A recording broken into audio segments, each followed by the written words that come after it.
భోగాపురం విమానాశ్రయం ప్రారంభోత్సవ ఘట్టాన్ని వీక్షించేందుకు ఉత్తరాంధ్ర ప్రజలు ఎంతో ఆసక్తి కనబరుస్తున్నారని మంత్రి గొట్టిపాటి రవికుమార్ తెలిపారు. సభకొచ్చే ప్రజలకు లోటు లేకుండా క్షేత్రస్థాయిలో పెద్ద ఎత్తున ఏర్పాట్లు చేపట్టామన్నారు. ఎలాంటి అవాంతరాలు లేకుండా విద్యుత్ శాఖ తరపున అన్ని బ్యాకప్ చర్యలు చేపట్టామంటున్న మంత్రి గొట్టిపాటి రవికుమార్తో మా ప్రతినిధి కృష్ణ ముఖాముఖి. భోగాపురం విమానాశ్రయ ప్రారంభోత్సవ ఘట్టానికి దాదాపు 30 నియోజకవర్గాల నుంచి ప్రజలు వస్తారని ప్రభుత్వం అంచనా వేస్తుంది. అయితే వచ్చే వారికి ఎలాంటి లోటుపాట్లు లేకుండా అన్ని సౌకర్యాలు కల్పించాలని చూస్తుంది. వీటన్నిటికీ సంబంధించి 30 నియోజకవర్గాల పర్యవేక్షణ బాధ్యతలను మంత్రి గొట్టిపాటి రవికుమార్ పర్యవేక్షిస్తున్నారు. ఆయన అడిగి మరిన్ని వివరాలు తెలుసుకుందాం. సార్, ఏదైతే దాదాపు 30 నియోజకవర్గాల నుంచి పబ్లిక్ వస్తారని అంచనా ఉందో వారికి ఎలాంటి లోటుపాట్లు లేకుండా ఎలాంటి చర్యలు తీసుకుంటున్నారు ఏంటి? ప్రధానమంత్రి గారు చాలా రోజుల తర్వాత ప్రధానమంత్రి గారు ఇక్కడ విచ్చేస్తున్నారు.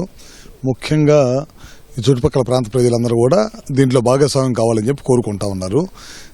మన ముఖ్యమంత్రి గారు ఏం చెప్పారంటే చాలా పెద్ద ఎత్తున జనం వస్తున్నారు కాబట్టి వాళ్ళకి ఏ మాత్రం అసౌకర్యం కలగకుండా వాళ్ళకి ఏదైనా బస్సులు కానీ లేకపోతే భోజన సదుపాయాలు కానీ మేమందరం కూడా ఎయిర్పోర్ట్ చూడటానికి రావాలండి, ఇంత పెద్ద ఎత్తున రావాలి, మా గ్రామాల నుంచి వస్తాము అని చెప్పారు. దానికి తగ్గట్టుగా మనం కూడా ఏర్పాట్లు చేయమని చెప్పి ముఖ్యమంత్రి గారు చెప్పారు. అది మెయిన్ ఉద్దేశం.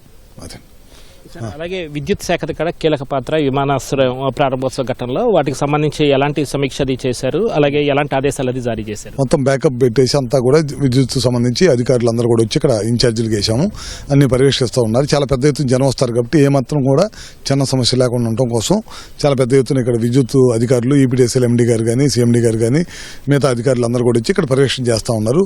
చిన్న చిన్న సంఘటనలు కూడా ఏమీ జరగకుండా ఉండాలనే దానికోసం మొత్తం కార్యక్రమాన్ని దగ్గరుండి పర్యవేక్షిస్తున్నాం. ఏమాత్రం కూడా ఇబ్బంది లేకుండా ఎక్కడ పవర్కి సంబంధించి కానీ ఎక్కడన్నా బ్యాకప్ జనరేటర్స్ పెడుతున్నాం, వాటికి కూడా ఏ మాత్రం కూడా కొద్దిగా కూడా అసౌకర్యం కలగకూడదు, ఎక్కడ కూడా యాక్షన్ జరగకూడదు అనే ఉద్దేశంతో దగ్గరుండి పర్యవేక్షణ చేస్తూ ఉన్నాం. మొత్తంగా చూస్తే 30 నియోజకవర్గాలు పర్యవేక్షిస్తున్నారు కదా, పబ్లిక్ లో స్పందన ఎలా ఉంది ఈ విమానాశ్రయ ప్రారంభోత్సవం? గడిచిన 2-3 రోజుల నుంచి నేను కానీ పెద్దల నారాయణ గారు కానీ గడిచిన 4-5 రోజుల నుంచి చుట్టుపక్కల ప్రాంతంలో తిరుగుతూ ఉన్నారు. ఎట్లా ఉంది ఏంటని తిరుగుతుంటే చాలా జనం చాలా హ్యాపీగా ఉన్నారు. మా ప్రాంతానికి ఎయిర్పోర్ట్ తీసుకురావటమే కాకుండా ప్రధానమంత్రి గారిని తీసుకొచ్చి ఇక్కడ ఓపెనింగ్ పెడితే ఈ అట్మాస్ఫియర్ అనేది దేశ ప్రజలందరికీ తెలిసింది. ఇక్కడ ఇంత ఇంటర్నేషనల్ ఎయిర్పోర్ట్ ఓపెన్ చేస్తున్నారు. ఈ చుట్టుపక్కల ప్రాంతంలో మనం ఇండస్ట్రీస్ తీసుకురావాలి. మీరు చూశారు, గూగుల్ వస్తుంది, రిలయన్స్ డేటా సెంటర్ వస్తుంది, చాలా మంది పెద్ద ఎత్తున వచ్చేసి ఎంఓయూలు చేసుకుంటున్నారు. ఆయన ఒకటే చెబుతుండేవాడు, అన్ని ప్రాంతాలు సమన్వయంగా అభివృద్ధి చెందాలి.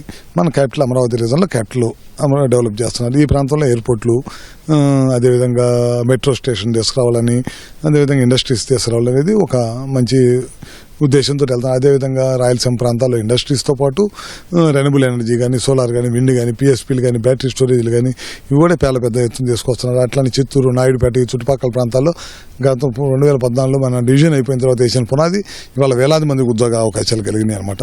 ఇట్లా 1 కాదు 2 కాదు, ముఖ్యమంత్రి గారి దూరదృష్టితోటి విభజించబడిన రాష్ట్రాన్ని అభివృద్ధి బాటలో ప్రయాణించడమే కాకుండా ఎలక్షన్ అప్పుడు చేసిన హామీలతో పాటు డెవలప్మెంట్తో పాటు ఈ రాష్ట్ర యువత ఎక్కడికెక్కడో పోయి ఉద్యోగాల అవకాశాల కోసం తిరగకూడదు, మన రాష్ట్రంలో ఉద్యోగ అవకాశాలు రావాలనే ఉద్దేశంతో ముఖ్యమంత్రి గారు ప్రతినిత్యం పనిచేస్తూ ఉంటారు. ఇది విద్యుత్ శాఖ మంత్రి గొట్టిపాటి రవికుమార్ స్పందన. కెమెరా పర్సన్ ఎంఎస్ఎన్తో VSM Krishna, ETV news, Bhogapuram నుంచి.